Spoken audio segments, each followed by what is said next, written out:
importancia en la alimentación nacional, el maíz y en general todos los granos en el mundo tienen un lugar preponderante en el sistema agroalimentario y en el reto de contribuir a satisfacer la creciente demanda de alimentos para más de 9,000 millones de personas que se calcula poblarán el planeta hacia el año 2050.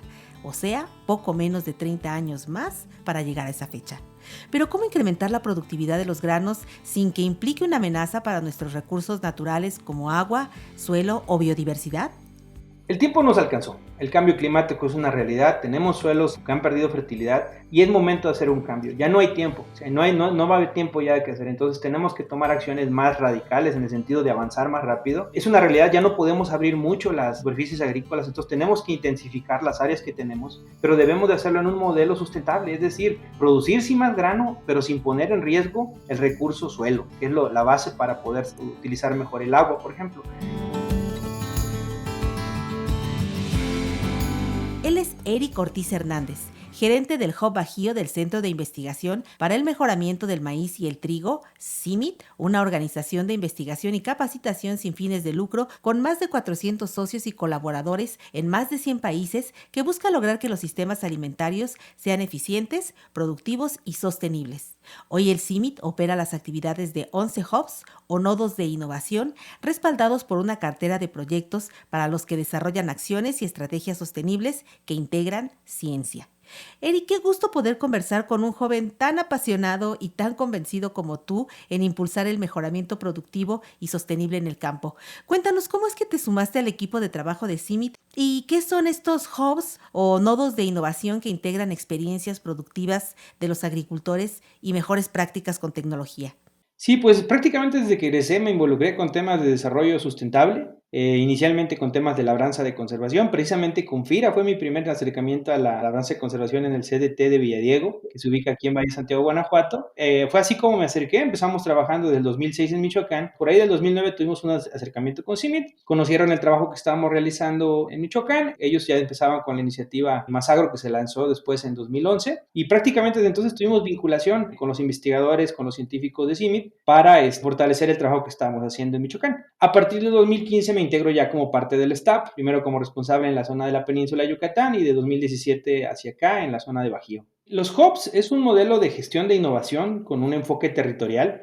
Como todo ha evolucionado, iniciamos a partir de un enfoque de regiones agroecológicas y poco a poco se ha ido adaptando al desarrollo de cada uno de los territorios. Actualmente contamos con 11 hubs en México. El que yo trabajo en este caso, soy responsable, es el Hub Bajío, que comprende los estados de Michoacán, de Querétaro y de Guanajuato, pues que comparten una zona agroecológica muy importante, que es precisamente el Bajío mexicano, ¿no? Es reconocido por la alta productividad, por sistemas intensivos, pero también trabajamos otros sistemas que existen en la región, como sistemas más enfocados al autoconsumo. Este sistema tiene como objetivo principal la interacción de los actores en el territorio a partir de una infraestructura física. Nosotros le nombramos parcelas demostrativas o módulos, áreas de extensión y que tienen también otro complemento que son las plataformas de investigación. Pero lo importante no solo es lo que se hace ahí, obviamente todo esto con productores, cooperantes y líderes, sino toda la interacción que se genera con los otros actores del territorio para impulsar una agricultura que mejore su competitividad a través de la productividad, pero con un enfoque muy sustentable.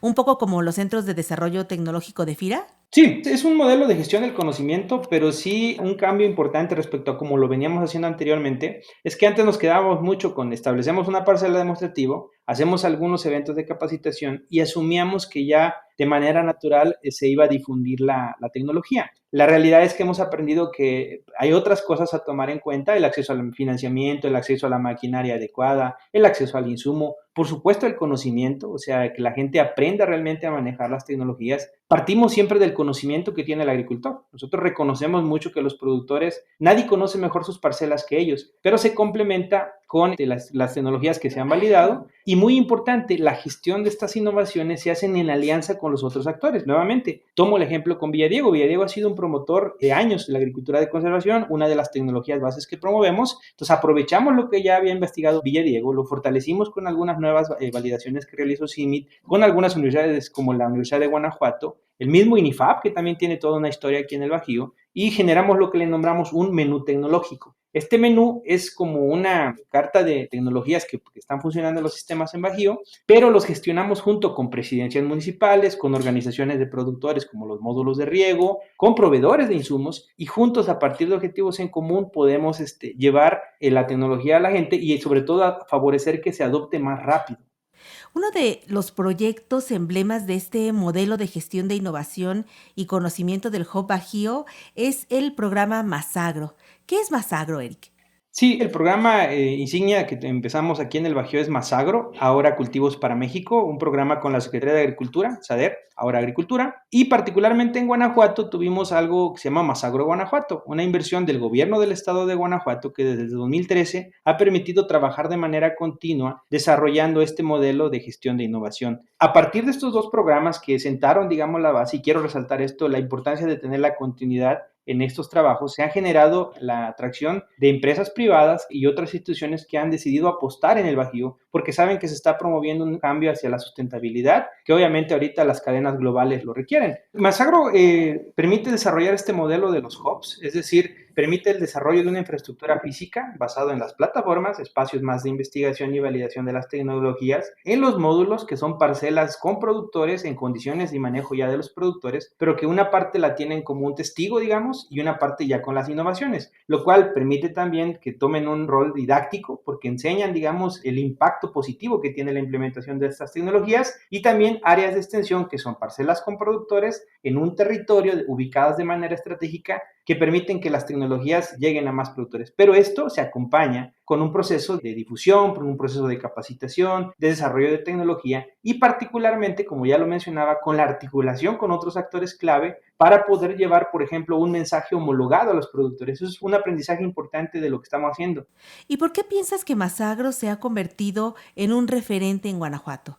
Sí, primero reconocer la inversión de la Secretaría de Desarrollo Agroalimentario y Rural del Gobierno del Estado y apostarle a un proceso de este tipo, donde para mí el punto inicial clave es la continuidad. Estamos trabajando desde el 2013 en un modelo que ha permitido que realmente se implemente y se adapte y se adecue a ciertas condiciones que se van presentando. Aquí quiero de manera ejecutiva resumir algunos aprendizajes importantes y resaltar lo que tiene este modelo. Es un modelo flexible, tiene ciertos principios, pero se adapta a las condiciones particulares de cada región. Tiene un enfoque territorial, trabaja por sistemas, puede ser a través de una cuenca, puede ser a través de un municipio, puede ser a través de una región agroecológica. Se desarrolla una infraestructura física, lo que ya hablabas de plataformas, módulos de la extensión, pero de mucha calidad, porque realmente para que cumpla su objetivo tiene que ser una parcela que impacte también con los demás agricultores. La importancia de la gestión de la red, que es clave, el trabajar con un menú tecnológico, no hablamos ya de paquetes tecnológicos, sino de menús tecnológicos que te permite adaptar el manejo a las condiciones socioeconómicas, técnicas y de ambiente de los productores, pero algo fundamental, el cambio de rol del perfil de los extensionistas. Es más, nosotros ya no nos gusta llamar extensionistas, sino más bien gestores de innovación, porque no solo hacen un seguimiento técnico y acompañan a la agricultora a que tenga mejores cultivos, sino que además son los líderes en sus territorios que promueven estas interacciones con los actores para lograr avanzar más rápido. ¿Qué quiero resaltar aquí también? La apuesta que ha hecho el gobierno del estado a un esquema que desgraciadamente no es tan continuo, donde los técnicos son contratados de manera permanente, o sea, están contratados todo el año, tienen facilidades en cuanto a vehículo, movilización, tienen prestaciones y cuenta con un soporte técnico y científico que permite que desarrolle su trabajo de la mejor manera. Creo que de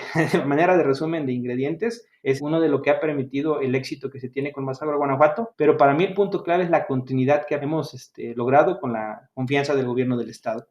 Me gusta esta parte de gestores de la innovación en lugar de extensionistas.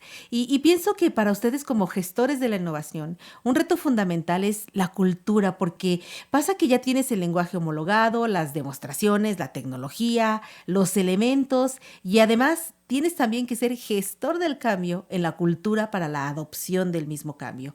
¿Cómo le han hecho ustedes para gestionar ese cambio en la cultura del productor?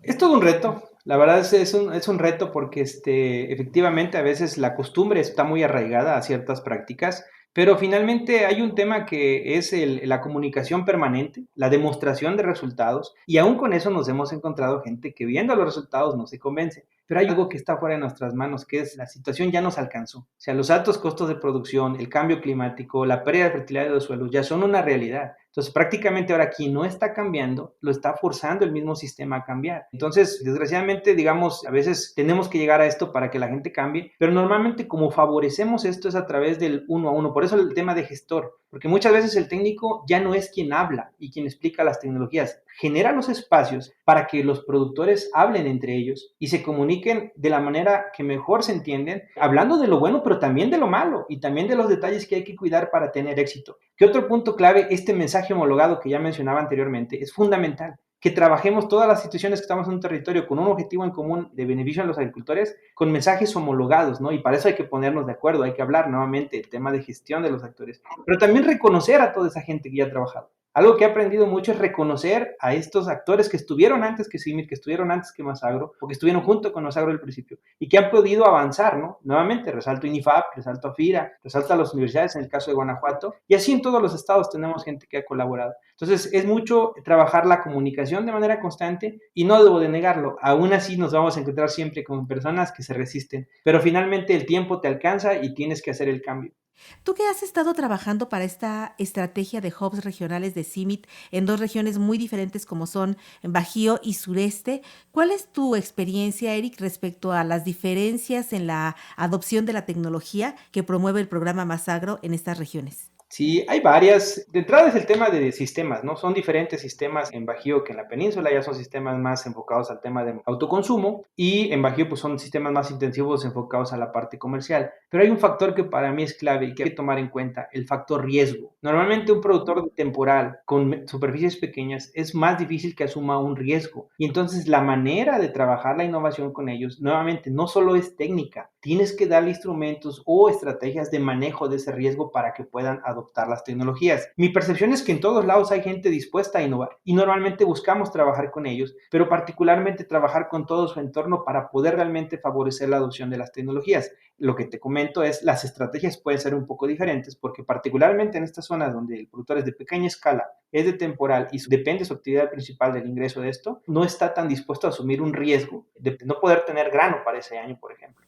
Oye, y por cierto, ¿qué menú tecnológico considera el programa de Masagro? Como te decía, partimos de un menú tecnológico. La base es el manejo del suelo, porque el suelo es nuestra herramienta principal para cultivos extensivos para poder mejorar la productividad. Entonces, la agricultura de conservación es una de nuestras tecnologías base, sin embargo, no es la única y se tiene que adaptar a las condiciones de cada región. El manejo de la fertilidad integral, o sea, es fundamental nutrir bien a la planta, no solo con fertilizantes químicos, sino con el mismo suelo, con los mismos microorganismos del suelo. Un enfoque de manejo agroecológico de plagas, es toda una estrategia de la cual o sea, da todo un programa para hablar, pero que va enfocada a fortalecer el control natural a través del fortalecimiento de la biodiversificación. Obviamente hay temas de monitoreo, de uso de productos de bajo impacto, el manejo post cosecha. Perdemos cerca del 30% del grano en productores de autoconsumo por el manejo post cosecha, entonces tan solo ahí tenemos una oportunidad de tener más grano disponible si lo cuidamos mejor. El uso de nuevas semillas, de variedades, no solo de híbridos, sino también de mejoramiento participativo en las zonas de maíces nativos y de variedades mejoradas en el caso del trigo. Y así, toda una serie de tecnologías que se pueden desarrollar de manera más específica, que finalmente buscan mejorar, insisto, la productividad, es decir, mejores rendimientos, sí, pero con un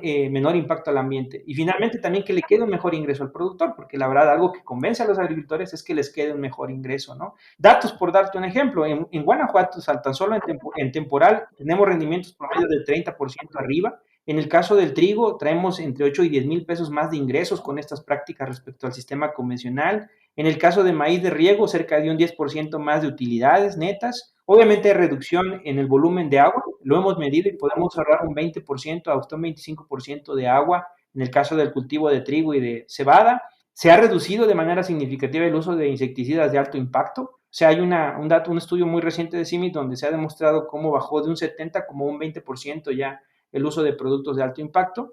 Y algunos datos, bueno, ya mencionaba el total del área de impacto que tenemos en el Bajío. De esto resalta, por ejemplo, que tan solo de agricultura de conservación ya en Guanajuato se aplican cerca de 80,000 hectáreas, ¿no? Gracias nuevamente al trabajo de toda la red de innovación.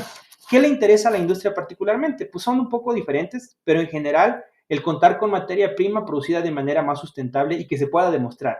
que el trigo que ahora se usa para las galletas está usando menos agua, está capturando carbono, está usando menos nitrógeno, que la cebada que se utiliza para la cerveza, pues también usa menos agua, tiene menos emisiones de CO2. Todo este tipo de indicadores e impactos en el ambiente permiten que la industria se interese. Y también finalmente que los agricultores sigan siendo competitivos, porque al final de cuentas es un tema de cadena de valor, como bien lo abordan desde FIRA. Si no se fortalece el eslabón primario, que es la producción, está en riesgo todo el resto de la cadena, si no contamos con materia prima. Entonces también obviamente hay un interés importante en fortalecer la compra local para depender menos de las importaciones. Entonces todos esos ingredientes han favorecido el interés de la industria de comprar grano guanajuatense producido de manera sustentable, grano del Bajío producido de manera sustentable. Eric, por último, ¿cómo piensas que podemos estrechar aún más la efectividad de esta relación FIRA-CIMIT en favor de la productividad y el cambio tecnológico? Sí, pues de entrada compartir estos menús, te digo, la ventaja de la continuidad de Masagro y ahora de Masagro Guanajuato es que han permitido ya generar menús tecnológicos muy ad hoc para cada una de las regiones. Ahorita te hablaba del Bajío, pero lo tenemos para Sinaloa, lo tenemos para Tamaulipas, lo tenemos para Chiapas. Entonces, lo primero es que la red técnica de ustedes, que da soporte nuevamente a los habilitados o los productores que tienen acceso al financiamiento, conozca y nuevamente nos pongamos de acuerdo. Finalmente tampoco es un tema de decir esto que hace CIMIT lo único, ¿no? Sino ir juntos en un mensaje homologado para los agricultores. Obviamente el trabajo que ya se ha desarrollado con Villadiego, ahora mismo tenemos una plataforma de investigación en el CDT de manera conjunta, entonces eso fortalece también el generar propuestas de manera conjunta y reconociendo eso, reconociendo que el resultado es de todos. Al final lo importante es que el agricultor lo adopte y se apropie de la tecnología. Son dos de las principales. Obviamente la integración de las herramientas digitales. Hace poco escuchaba el podcast que tuvieron con mi compañera Andrea, ¿no? Hay una gran oportunidad ahí de nutrir más finalmente el tema de la Big Data. Entre más datos, mayor precisión, si se analizan adecuadamente. Entonces, si podemos sumar la información que se genera por la red técnica de FIRA más la información que generamos toda la red técnica de CIMIT, seguramente tendremos una nube de datos que nos dará mayor precisión. A mí me sorprende cuando pones una aplicación de estas del vehículo y la precisión que tienen del tiempo en que vas a llegar. Pues es porque tiene millones de datos en tiempo real. Ojalá y en algún momento lleguemos a eso aquí en la agricultura, ¿no? Pues Eric, qué buena plática, qué padre conocimiento nos has compartido en esta emisión. ¿Algo más que quisieras compartir? Yo creo que no hay actividad más digna del ser humano que la producción de los alimentos. Entonces también aprovecho para mandar ese mensaje. Todos los que estamos en este sector, siéntanse muy orgullosos porque tenemos una gran responsabilidad que es alimentar a cerca de 9,000 millones de personas hacia el 2050. Estamos para trabajar juntos. Acérquense, habemos muchos interesados en apoyarlos, en dar soporte y trabajar con ustedes. FIRA es uno de ellos, obviamente, CIMIT es otro, INIFAP. Habemos muchos realmente que estamos dispuestos a colaborar. Acérquense con nosotros y avancemos juntos. Perfectísimo, excelente mensaje. Eric Ortiz Hernández, gerente del Hub Bajío en CIMIT, muchísimas gracias por tu participación, pero sobre todo por esta charla que nos aclara y nos deja ver muchos de los panoramas y de los retos que tenemos ya en el presente para el futuro. Muchísimas gracias, Eric. Muchas gracias, Ceci, un gusto. Y a ti que nos escuchas, una manera de poner tu granito de arena en la difusión del conocimiento es compartiendo este podcast en tus redes sociales para quien está buscando la oportunidad de crecer, de hacer alianzas y generar desarrollo en su comunidad. No dejen por favor de hacernos llegar sus comentarios y sugerencias a mi cuenta de correo carista, junto es carista@fira.go.mx o enlace@fira.go.mx. Se despide de ustedes Cecilia Arista y en la producción Axel Escutia, deseando que tengan, como siempre, una excelente semana de labores. Hasta la próxima emisión.